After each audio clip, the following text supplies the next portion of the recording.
sini bersama rekan-rekan saya, ada saya Dinda Dewi Anggraini. Kami dari Universitas Maritim Raja Ali Haji.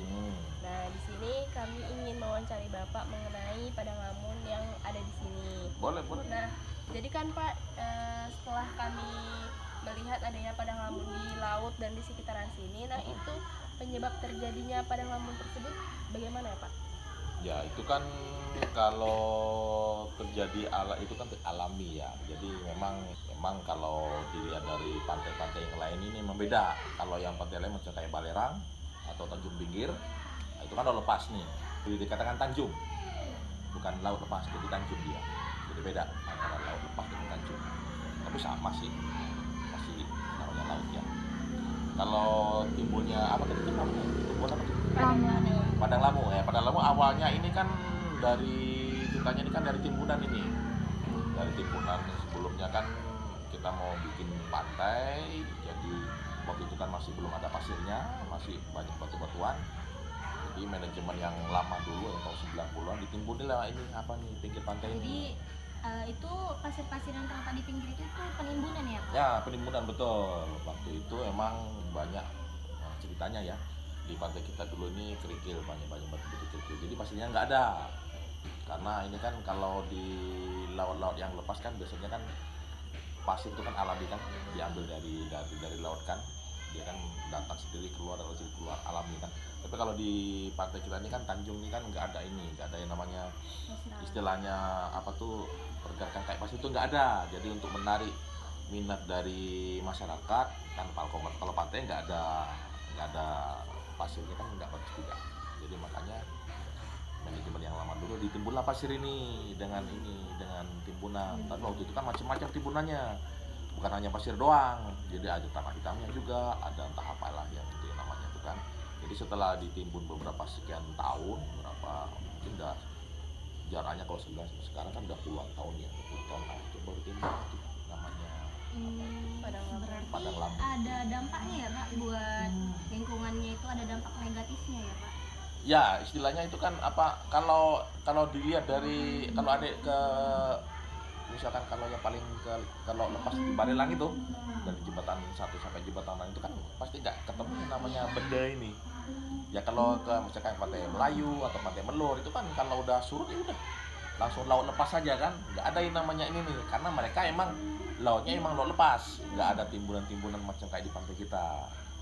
Jadi kalau di tempat kita ini kalau pas setelah surut itu kan apa ya, mungkin ada dampaknya dari karena akibat dari penimbunan tanah sampai situ pun keluarlah yang jadi padang lamun. Tapi itu nggak ganggu juga. Iya, karena itu kan istilahnya numpang hidup aja gitu. Berarti waktu penimbunan itu bisa jadi ada beberapa ekosistem di pinggir-pinggir itu yang tertimbun nih. Otomatis. Berarti itu salah satu dampak negatifnya. Ya, dampak negatif. Tapi ya nggak terlalu signifikan juga nih. Ini kan istilahnya dulu kan pinggir pantai kita ini kan bebatuan gitu. Nah, kan kalau untuk biar kita kan dulu kan dari awal berdirinya pantai ini kan untuk menarik pengunjung wisatawan dari seluruh sekitar Batam kan, apalagi kalau tengok sejarahnya termasuk yang pantai yang paling lama sebelum Barelang. Nah, jadi itulah untuk menarik minat wisatawan di luar, dimulai dengan tanah, dimulai dengan pasir. Nah, akhirnya setelah sekian puluh tahun timbullah yang namanya aruna. Sekarang ini peminatnya udah mulai sepi. Kalau peminatnya kita kan ini apa ya, karena dampak dari ini. Kalau masalah pantai sendiri nggak ada masalah juga. Masalah apa tadi rumput apa? Padang Lamu itu nggak pengaruh juga dengan pengunjung wisatawan di sini. Tapi karena mungkin sekarang kita juga ada pembangunan ya, lalu juga udah banyak juga wisatawan timbul pantai-pantai yang baru, di Tanjung Pinggir juga banyak, di Jembatan Barelang juga banyak, di daerah Batu Ampar juga banyak. Ya itu pasti ada dampaknya juga ke tempat kita. Jadi ini belum ada rencana mau di-upgrade gitu Pak buat menarik? Di-upgrade, kalau di-upgrade pasti ada, tapi kita kan harus nunggu kita kan ada proyek besar tuh, kalau adik nengok itu tuh kan sebelah itu kan kita kan ada proyek apartemen tuh. Kalau kita tengok pembangunan kalau sekelas apartemen kan udah pasti privat ya. Privat daripada bukan umum lagi. Pasti nanti larinya juga ke situ juga, kabar juga.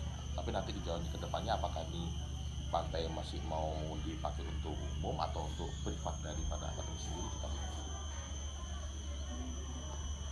Jadi Pak, sering munculnya padang lamun ini kan di tepi-tepi pantai. Nah itu kan saya lihat tadi tuh airnya itu kurang juga, terus padang lamunnya tuh jadinya juga ke pinggir. Nah itu nggak membuat sampah di sini? Enggak, itu kalau padang lamu itu ya istilahnya padang lamu itu kan macam kayak ya mungkin sejenis dengan rumput laut juga, sejenis juga ganggang laut juga.